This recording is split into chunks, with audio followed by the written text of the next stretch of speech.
she's still inside you. Even if she lives oceans away, even if her name hasn't crossed your lips in years, even if she's no longer alive, she remains, not just in photographs or memories, but in the quiet architecture of your inner world.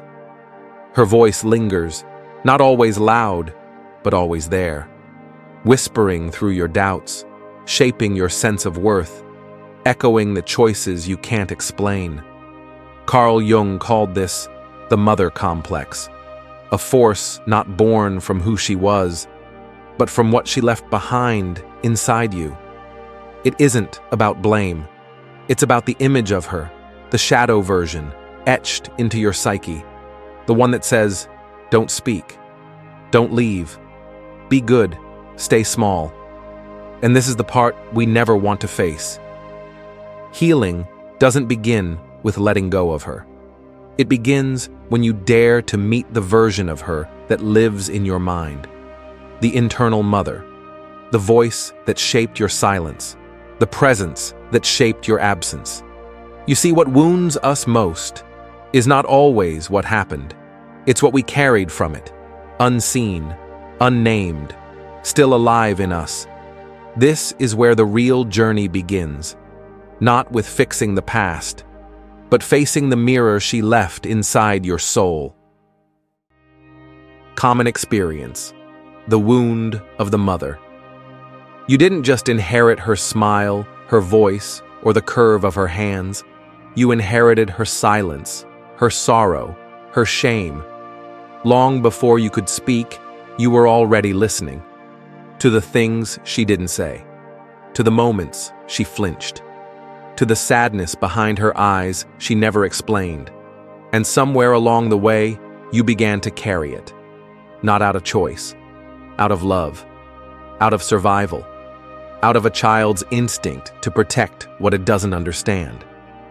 This is the mother's wound. It isn't about what she did or didn't do. It's about what lived beneath it all, the invisible inheritance. The emotional blueprint passed down in gestures, in tension, in the pauses between words. You became her echo, her emotional bodyguard, her second chance. And without realizing it, you started living a life that was not fully yours. You dimmed your light to ease her discomfort. You silenced your needs to preserve the peace.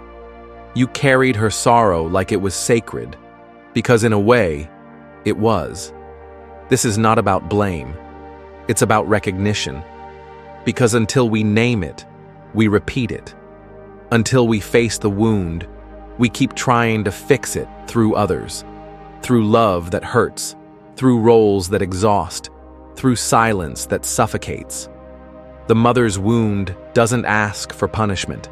It asks for grief, for the child you had to be, for the tenderness you never received, for the weight you were never meant to hold.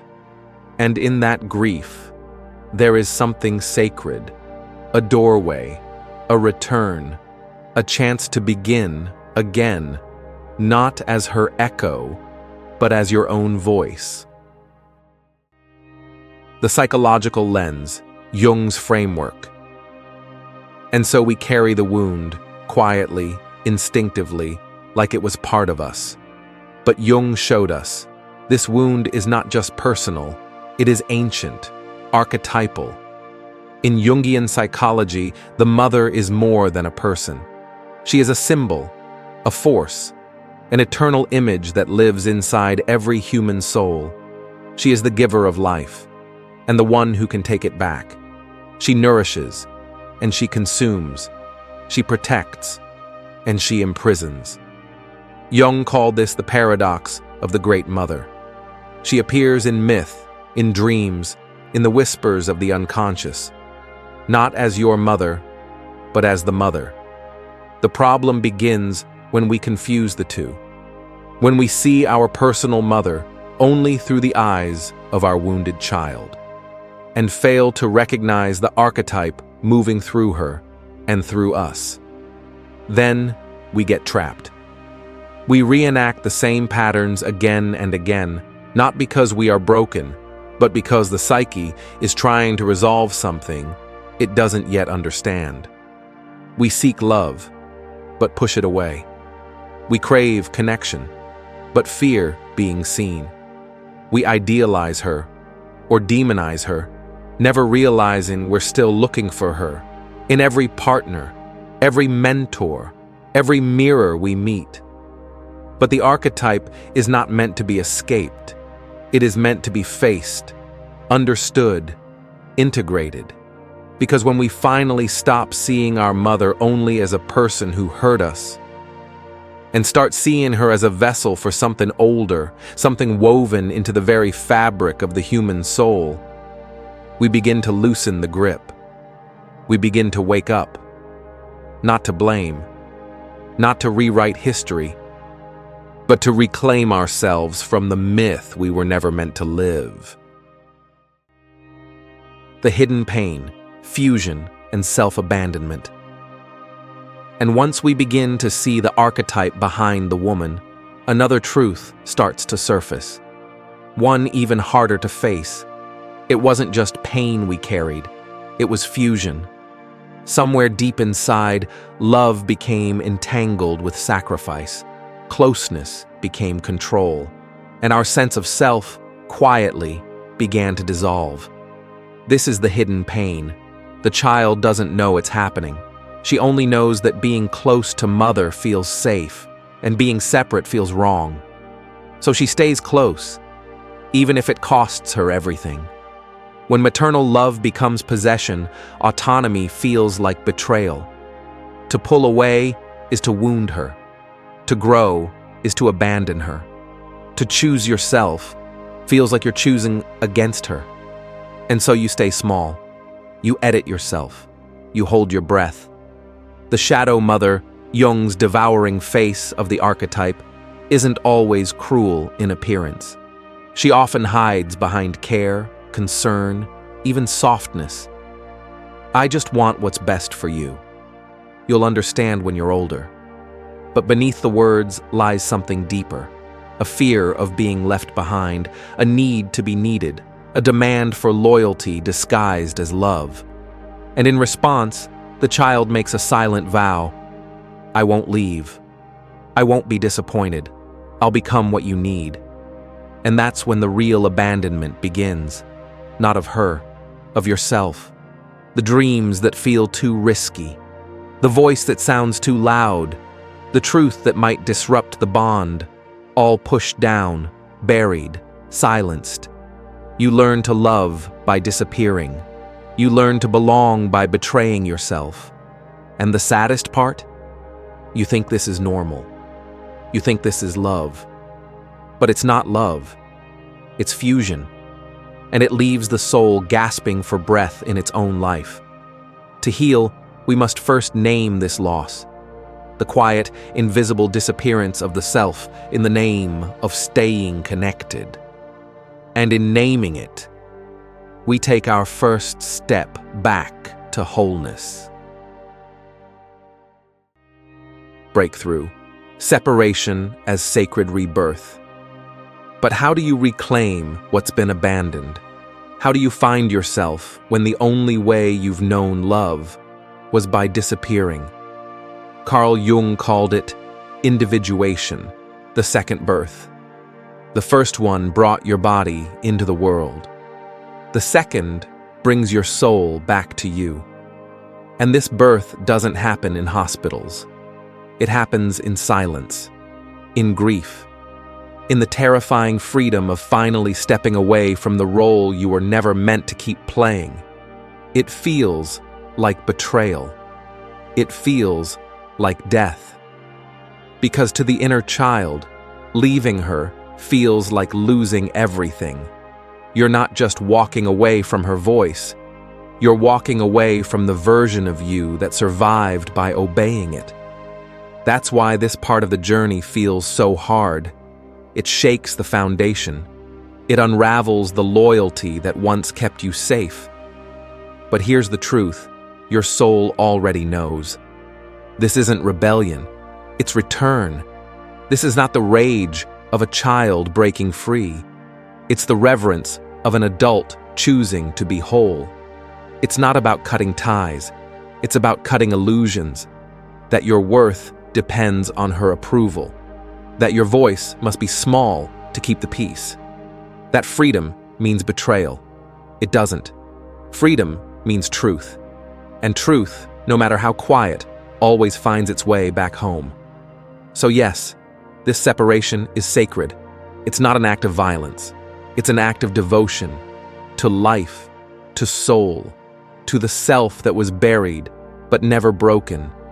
You are not abandoning her. You are reclaiming you. And in that moment, when the grip loosens, when the guilt fades, when your breath deepens into your own body, you are not just healing. You are being born. Psychological symptoms of the unhealed mother wound. These wounds whisper through adulthood. And even when you try to move forward, the wound follows, not always loudly. Sometimes it hides in your confidence, other times in your silence. But it whispers, and the whisper shapes everything. You second-guess yourself, even when you're right. You over-explain, apologize for existing. You feel guilty, just for wanting more. Freedom feels dangerous. Success feels like betrayal. Joy feels undeserved. And so, you stay small. Not because you want to, but because somewhere deep inside, a voice says you must. You draw people into your life who mirror the pain. Partners who criticize. Friends who drain. Situations that echo the same old hurt over and over again. And still, you wonder, why do I keep ending up here? The answer, Jung said, is not fate. It's not bad luck. It's not even your fault. It's the mother complex, an unconscious possession where your psyche is ruled by a voice that isn't really yours, but feels like home because it was the first voice you ever heard. It doesn't stop at emotion. It lives in the body. Tight chest, shallow breath, fatigue with no explanation, a nervous system always on edge, waiting to be punished for choosing yourself. And then there's the hollow space, that quiet emptiness, the feeling that no matter what you do or how far you go, you're still searching for something you can't name. This isn't just a pattern, it's a psychic inheritance. A story passed down so long it began to feel like your own. But it's not your story. And the moment you realize that, the moment you hear that whisper and choose not to follow it, something shifts. You begin to remember whose voice belongs in your life and whose voice you are ready to release. Facing the darkness, a mythic encounter. At some point, the path turns inward, not gently, but unmistakably. You feel it when the old patterns no longer comfort, when the pain becomes too familiar to ignore, when something deep inside whispers, "It's time." This is where we meet her, the shadow mother, not the woman who raised you, but the force behind her. The one who haunts your dreams, shapes your fears, and guards the very parts of you you've forgotten how to feel. She is not evil. She is ancient. And in Jungian psychology, she is more than metaphor. She is the dragon at the gate, the fierce feminine force that devours the child who clings, but guards the gold of your becoming. You don't destroy her. You don't run. You face her. Through active imagination, through rituals that speak the language of the soul, through tears that were never cried, and truths that were never spoken.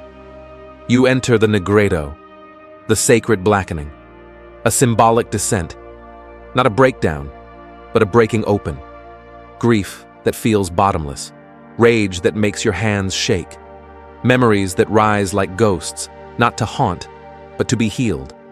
And in that dark, sacred space, you meet her, not as your enemy, but as your threshold. She speaks of your fear. She mirrors your longing. She holds everything you had to leave behind just to survive. And slowly, when you stop hiding, when you stop apologizing, she begins to shift. She softens. She opens. Because what she was really guarding was you. Your voice, your wilderness, your power, your right to exist unapologetically in your own soul. This descent is not a detour. It's the initiation. And only those who dare to face the shadow get to hold the gold. Forgiveness is not the goal. Freedom. Is Jung never saw forgiveness as the goal. You've been told to forgive, to let it go, to rise above. But Jung never taught that forgiveness was the path. He knew the psyche doesn't heal through performance. It heals through truth. Forgiveness, if it comes at all, is not the beginning. It's what sometimes happens after the storm, after you've screamed in silence, after you've let the rage move through your body and finally honored the ache beneath it. This is not about being virtuous. This is about being free. Because if you forgive too soon, before you've named the wound, before you've felt the fire, that forgiveness becomes a mask, a way to keep the peace, while your inner world burns quietly behind your smile. Healing asks for more. It asks you to face the grief you weren't allowed to feel, to rage for the boundaries you never had, to mourn the mother you needed but never received. This is not rebellion. This is restoration. You don't need to release her. You need to release you. From the roles, the guilt, the inherited silence. And when you do, something shifts. The inner chains start to loosen. Not because you've forgiven, but because you've remembered who you are underneath the pain. Forgiveness, if it comes, will not feel like surrender. It will feel like a quiet breath, like standing in your own life and knowing you belong here. Wholeness doesn't begin when you pardon the past. It begins when you stop editing your truth to make others comfortable. The goal is not to absolve them. The goal is to reclaim you. Rebirth, becoming the author of your life. This is the return. And then one day, quietly, without applause, you realize something has changed. The voice that once ruled you has faded. The child who used to plead for approval has grown still. Not from suppression, but from sovereignty. You're no longer living as an echo. You are speaking as a voice. This is the rebirth Jung spoke of. Not dramatic, but undeniable. You are no longer orbiting her gaze. You are standing on your own. Your boundaries no longer feel like walls. They feel like altars. Sacred lines drawn in reverence, not rebellion. Proof that you finally believe your soul is worth protecting. And creativity returns. Not as a performance, not as a way to be loved, but as a way to be. You create not to impress, but to remember, to reconnect with what the silence once buried. Purpose stops being something you chase. It becomes something you carry. This is not just personal healing. This is ancestral liberation, a breaking of the spell, a refusal to pass down what was never yours to hold. You are not here to fix the past. You are here to end the pattern. And it begins, not when you are ready, but when you are willing, to stop shrinking, to stop performing, to stop asking for permission to exist. This is your story now, no longer written in whispers of guilt, but in the bold ink of awakening. You are not the echo. You are the voice. And the page before you is blank. No one else is coming to rewrite your story, because now you are the author.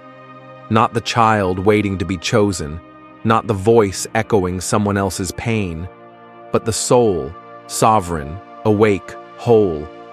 This is where the journey leads, not back to who you were, but forward to who you've always been beneath the silence.